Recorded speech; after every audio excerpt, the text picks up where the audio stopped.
Progressive CIOs are looking to help their organizations roll out AI in a responsible way to enhance productivity. With so many AI powered tools available and changing every day, it can be challenging for technology leaders to decide which to deploy. But the real issue is socializing this change with the people that will use the tools. In this episode of Utilizing AI from the Futuring Group, Siroui Mushegian from Barracuda Networks joins Olivier Blanchard, Jon Swartz, and myself to discuss how this well-known cybersecurity vendor has adopted AI.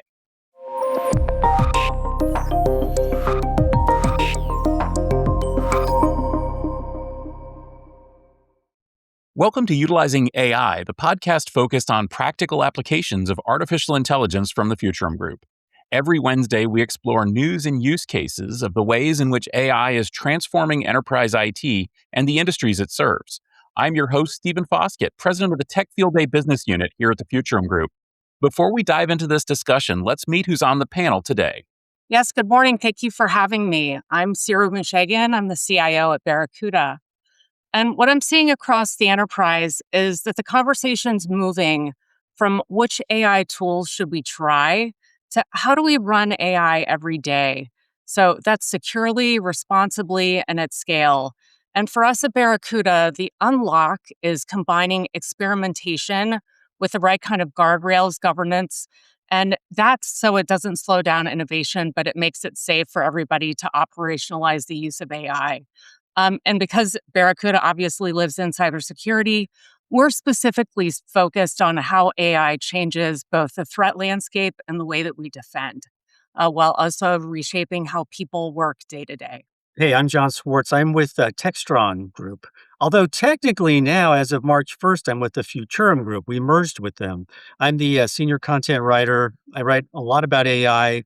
I also write for a section on IT and DevOps and occasionally security. I'm based in the Bay Area, and I'm happy to be here. And I'm Olivier Blanchard, Research Director with the Futurum Group and Futurum Research. And my focus is intelligent devices. So it's kind of like the edge side of the AI equation where AI plugs into all the devices that are around us, and how AI spreads to the edge and populates the world around us as opposed to just being in the data center. So I'm happy to be here and talk about this.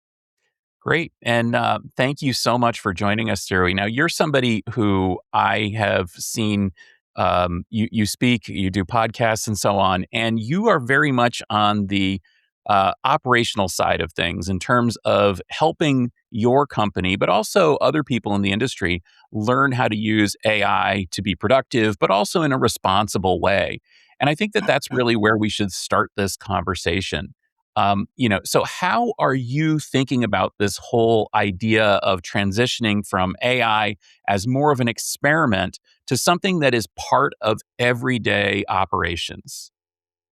Yeah, so it's definitely interesting taking it from being what has been an experimental state to running it day to day. Um, so we, initially rolled out AI sort of, gently and slowly. We rolled out some chatbot infrastructure. We helped people get comfortable with the concepts. We wanted to meet people where they were. Um, uh, Barracuda is a company that produces software. So we have people that are in product and engineering. Those folks are very comfortable with concepts of AI. But we also have employees who are not comfortable at all with those concepts. And it's important for us to recognize that. So we started off, as I said, meeting people where they were. So we decided that we wanted to instill a program where employees were encouraged to get educational training. So we offered that to everybody, no matter who they were. We had personas of types of training for them. So operationalizing it meant first kind of getting people comfortable with those concepts and then deciding how we were going to roll it out. So we've got obviously chatbots for people who are more comfortable with that, but then we've got ideas where we're building out agents and then looking at how we're building that portfolio so it becomes a way that we are structured and moving through all of the projects that we have. And in terms of that, we're not just building things because people are interested in it.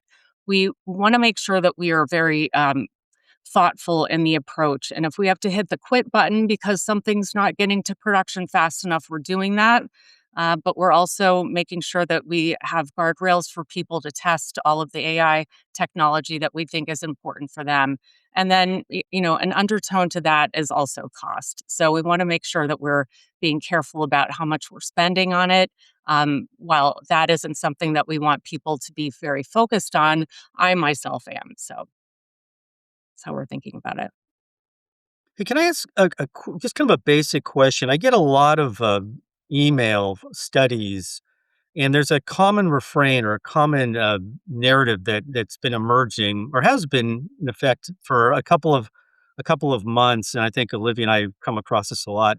And it's this idea of AI pilots rarely scaling or trying to gain traction. I'm wondering, Siroui, what are the most significant challenges organizations face now? Is it the technology itself or something else that crops up?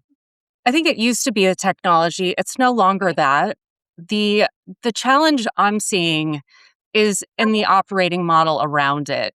So data governance, the risk controls, the decision rights, preventing AI. I was going to say shadow IT because that rolls off my tongue so much easier. We've been saying that for so many years, but shadow AI is the name of the game more recently. Shadow AI from showing up faster than organizations like ours can see it and manage it. So because AI is running on your most valuable asset, your data, the question becomes how do you protect that sensitive data and the flows without freezing innovation? That balance is the harder part. Not spinning up the model, not finding the tool because the tools are falling out of the sky left and right. That's no longer the issue. It's not buying the tool; it's trying to figure out the operation of it and using it within safe guardrails. Yeah, so on that, this is not going to be a conversation about technology. It's really a conversation about change management, right? That's Um, right. Yeah. and so having been part of many efforts that touched on change management, from digital transformation, 1 to digital transformation 2, digital transformation 3, which I feel like this is part of. How do you develop? First of all, how do you develop best practices in your organization?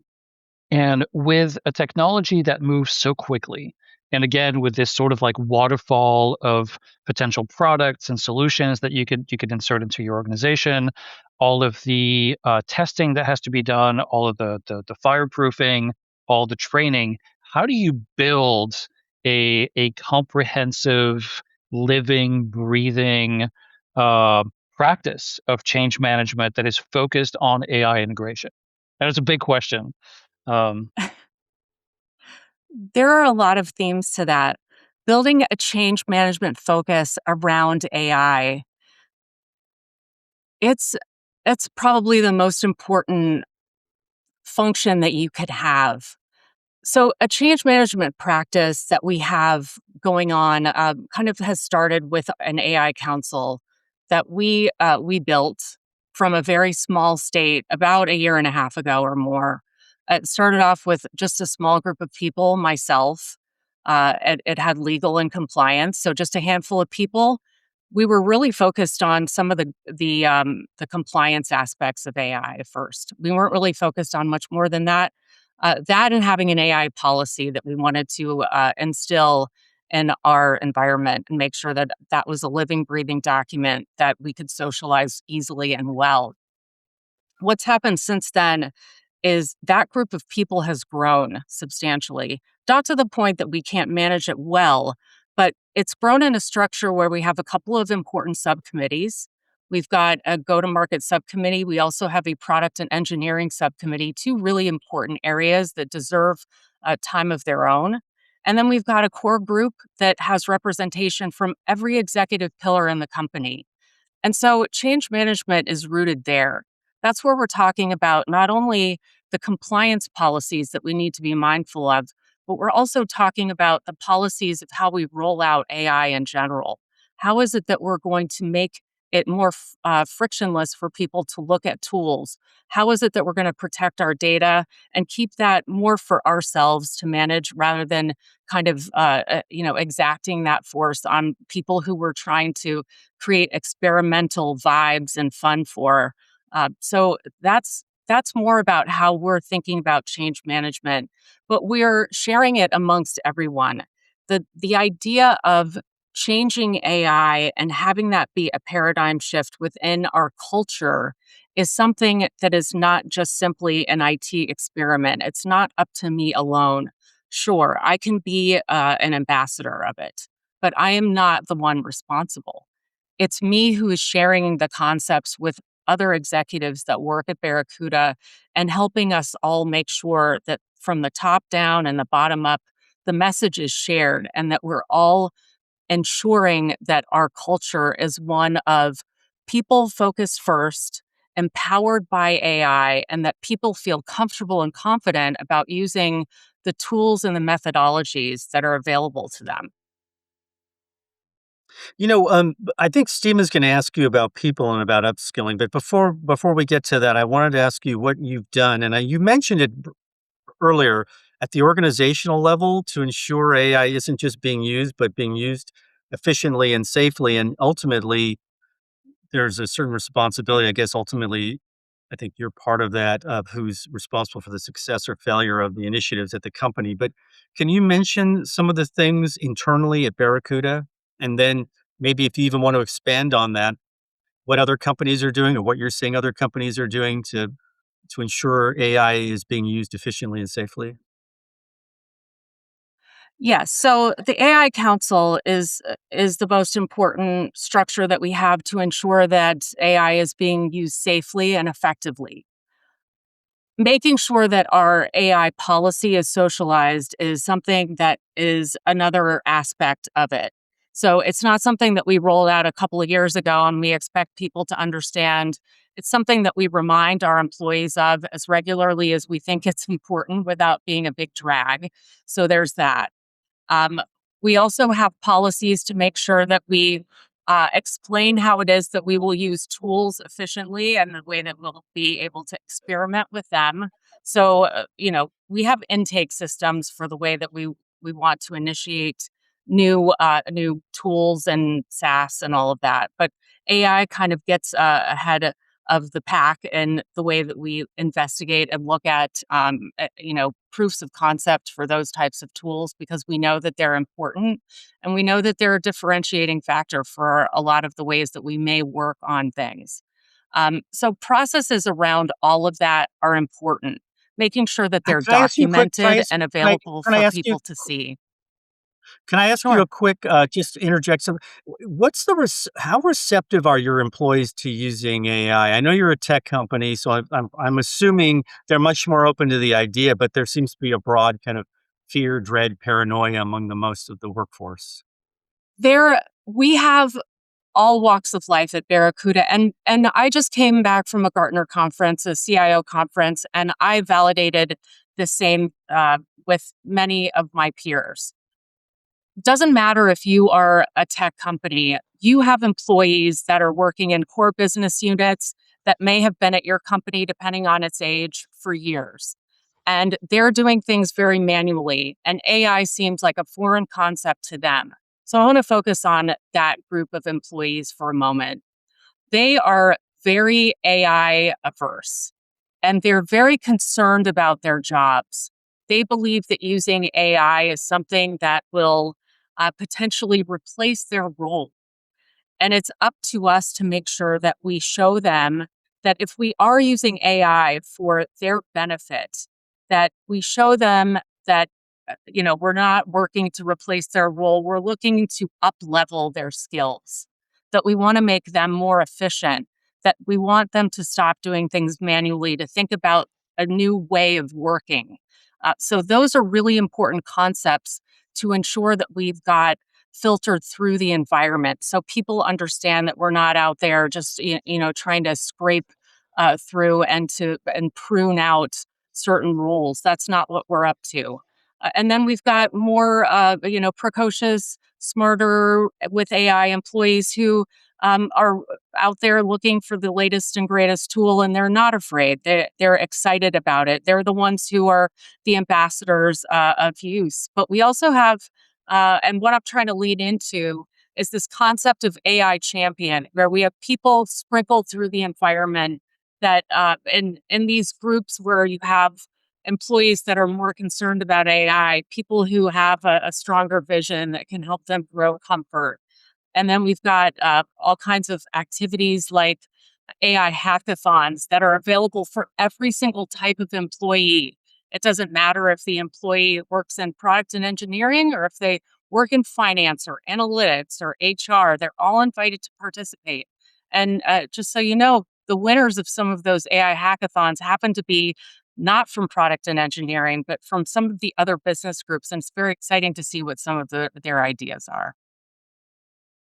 Yeah, this is a really interesting approach. And well, first off, I mean, you really sound like a CIO here in terms of having this be about technology, but also about people. And this is really an exciting and interesting approach because, on the one hand, you are talking about a progressive vision of AI, of adopting AI tools.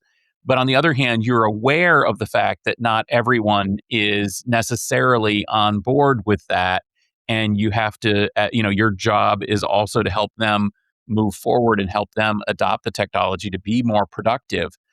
When you're doing this, when you're out there with the people, is the major challenge for the company about trying to help upskill existing workers, or is it a bigger challenge to find people who have these skills and bring them into the organization? You know, it's interesting to think about the assets that you have in your company today. They're the ones that have the tribal knowledge of what's been happening. Again, depending on how old your company is, with the vintages of it, you may have employees that have been there a very long time. They know where all the things are, the way things operate. They're oftentimes the ones that are working in the core business units that are doing things manually. Just talked about those folks, the ones that are more concerned about AI. Those are the ones that I want to learn about the concepts of AI and how it can work for them the most.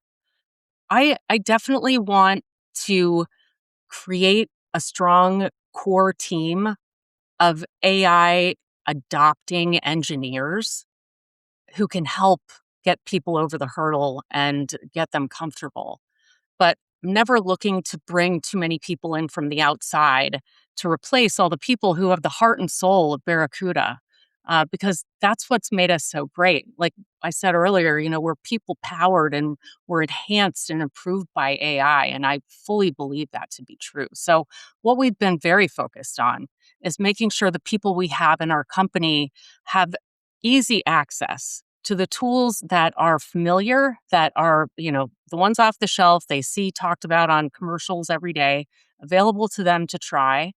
And we also have tools that are much more advanced for those people who feel very comfortable and confident with those.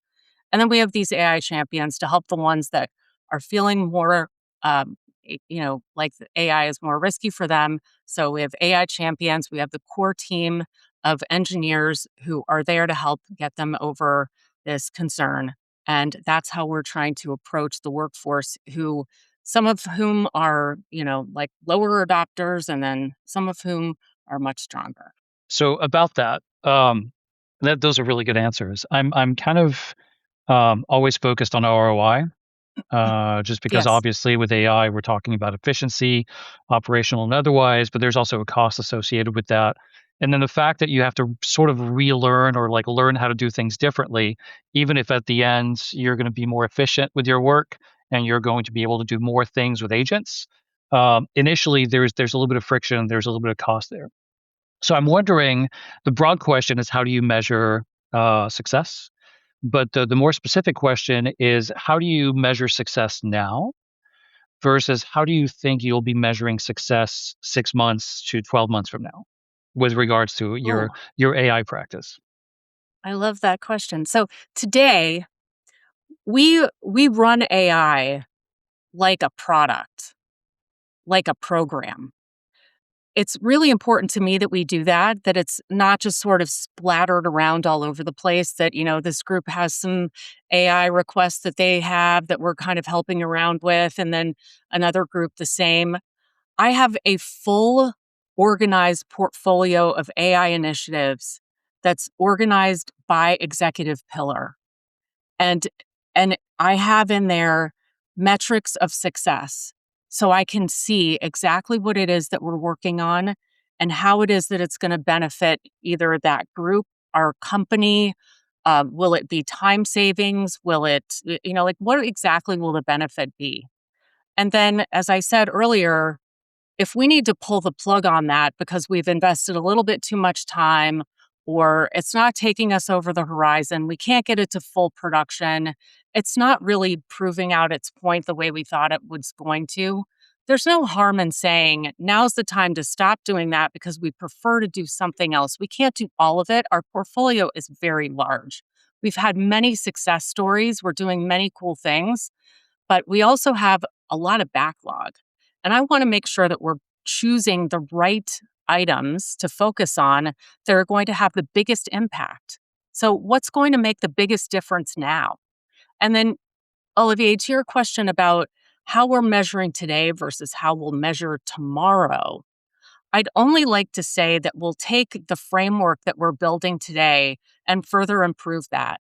So we'll iterate on it so we are gathering better dimensions of information so that we can make better decisions and cut bait earlier. Maybe we can, like figure out earlier on in the process of something that we're working on that may not be the right idea, and we'll be able to change tack much quicker.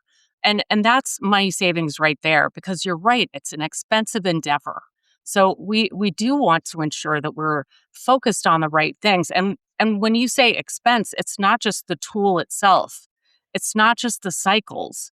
It's people that are involved. It's the humans that have to avail themselves to tell you what their processes are. If you're not process mining on their machine, it could be because the processes happens outside of their machine. You can't actually process mine on it. You can't do desktop procedural mapping because everything happens like they're walking down the hallway. Like sometimes you can't do that. So it's a very interesting journey to see how it all kind of plays out. But to your question, I would like to say that we get even better at figuring out how to map all of this and to capture the success. So I'm going to ask you about governance frameworks and how do they stay flexible enough to handle different international regulations or executive mandates? I know the State Department came out with a memo that was leaked around resistance to GDPR and other things in Europe. But I'm wondering if you can maybe answer that this handling of governance frameworks and navigating them. Yeah, so that's excellent question because AI is something that needs governance. And it's not just something that we can figure out for ourselves. We should all have the DNA to want to protect our data, and also want to figure out how it is that we ensure that AI is not going to do things that wind up being harmful. But we do need to rely on y- you know structures that are larger than ours, and oftentimes that winds up being governed. The governments that are going to be initiating some of these frameworks that are going to help us keep AI safe. But how do we, to your question, the way that I see it is that I'm a big fan of kind of principle based governance with these region specific controls. So meaning that every area of the world is going to have some sort of different flavor of AI governance. So it's, principle based governance, kind of, like the way that you would think about the it principally across everything. And then, regionally, how you'd want to think about your controls. So the core doesn't change. You've got your risk based controls and your core principles that are protecting the way that you operate, especially if you're a cybersecurity company. And that is, no holds barred. That's exactly how you're going to you're going to operate. And then you adapt your implementation details by jurisdiction and by mandate. And that's why we anchor on these internationally recognized approaches. So, like NIST AI and things like that, so that we can apply this differently.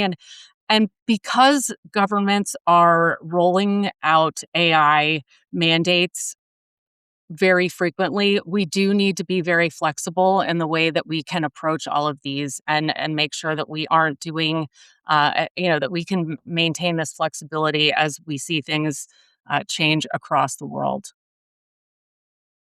Yeah. So, follow up to that. What are your two or three biggest friction points? Is it the adoption? Is it the resistance? Is it the selection of the tools? Is it the governance? Is it just internally socializing this? Is it a cultural friction? What's what's stopping you from going faster or scaling faster, I guess?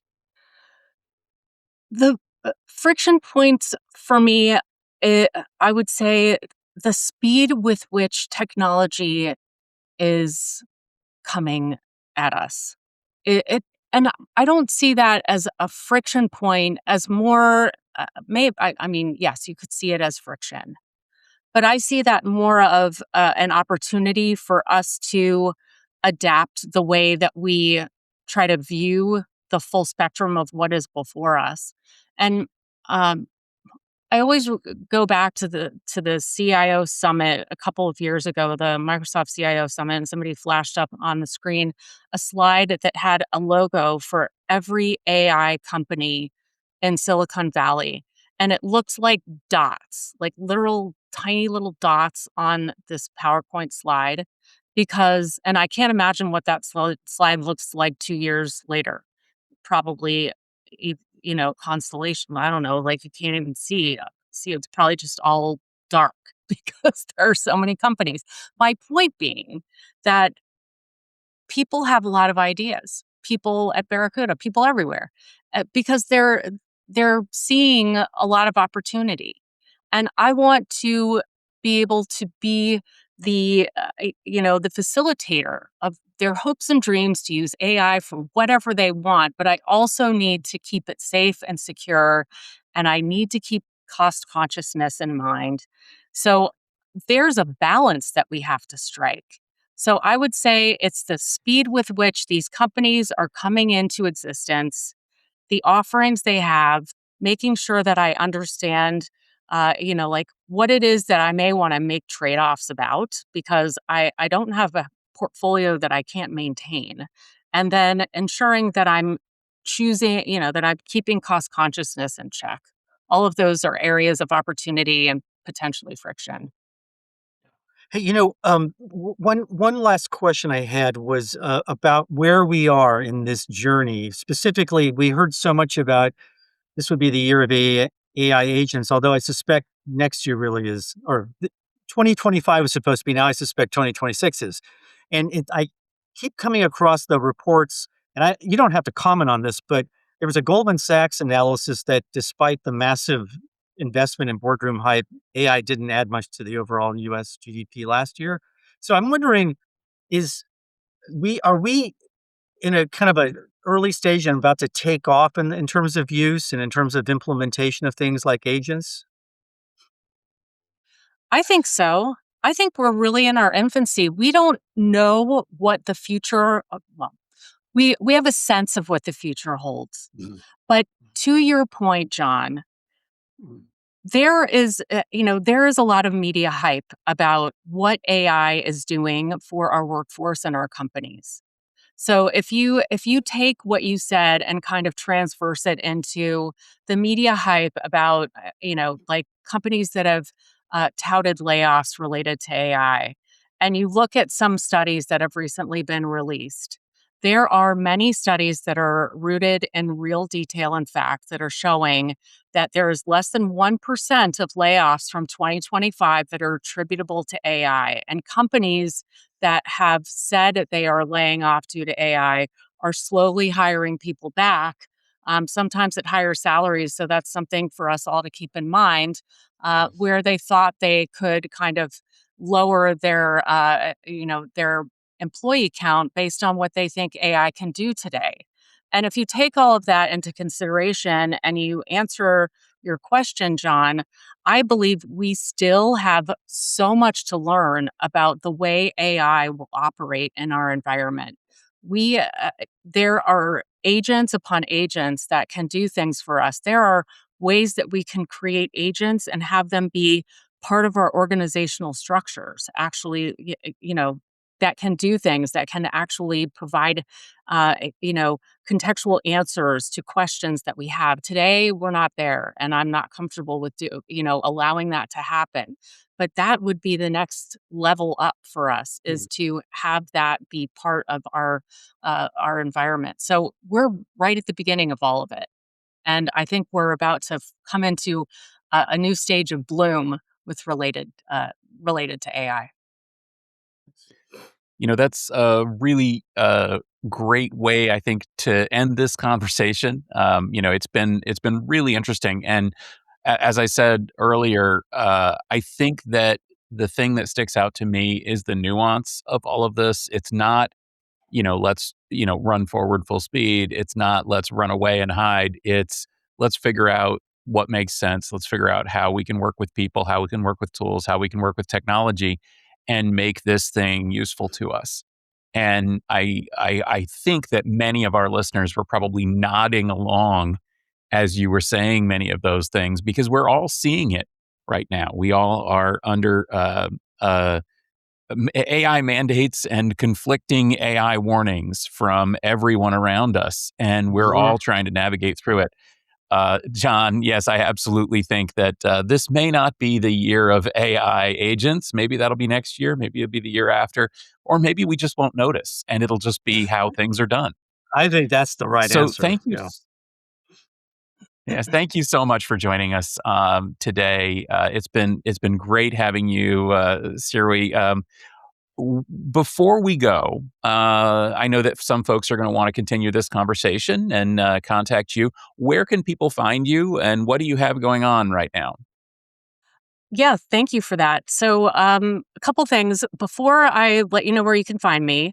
Um, I'd just like to close out by saying to all of my CIO compatriots out there, I invite you to consider a governance structure that could be of any size.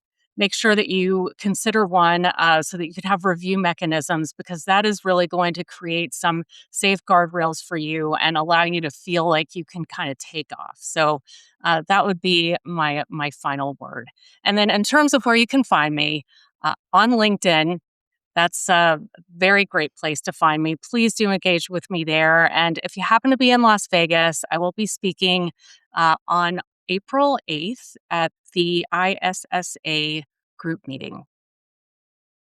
Outstanding. I might try to attend that if I can sneak in. Great. Um, I will be difficult to find in the real world in the next few weeks. The events that I'm going to are client events, so they're not really super public. So they're a little bit top secret, so I can't tell you what. However, you can always find me on X and on LinkedIn. And I would also suggest that you pay attention to some of the studies and reports that I'll be putting out in the next couple of months. There's a big one on robotics TAM, so total addressable markets. We're doing a 10-year study on that we're going to be releasing soon.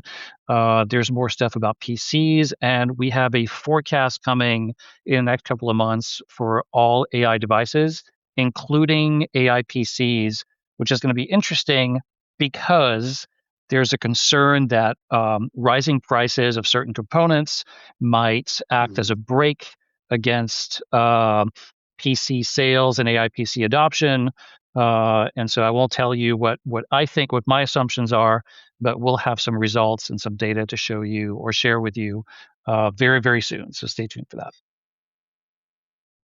Hey, so Olivier, by the way, I'm really interested in the robotics and the AI device report. So please reach out to me on Slack. So I'm All right. mainly available on. Thank you. I'm mainly available on LinkedIn and Jon Swartz, one word. And I'm on the TechStrong websites. There are a lot of them in terms of content. Um, Briefly, the next couple of weeks, I'm going to be here in the Bay Area, going from show to show. There's a GTC, the NVIDIA show in Santa Clara. Java One is the week after in across. Literally, we live next to the Oracle campus in Belmont, Redwood Shores, and then I'm going to go to RSA in San Francisco, and then I'm going to spend a lot of time in Las Vegas in April and May. Yep, we've got a bunch of people going to RSAC. I know about that. I also want to put a little plug in here for AI Field Day, which is the event that I organize. That is going to be May 13th through 15th, and we are going to have a really packed agenda. Very excited to be discussing AI with a bunch of companies. Go to techfieldday.com to learn a little bit more about that, and of course, you'll find the AI Field Day sessions on the Tech Field Day YouTube channel, as well as right here on TechStrong AI and the TechStrong TV app. So thank you, everyone, for listening to this episode of the Utilizing AI podcast. If you enjoyed it, please do subscribe on YouTube or in your favorite podcast application, and consider maybe giving us a rating or a review. This podcast was brought to you by the analysts and experts from the Futurum Group, where insights meet AI. For show notes and more episodes, head over to techstrong.ai, the Utilizing AI YouTube channel, or the TechStrong TV app. Thanks for listening, and we'll catch you next Wednesday.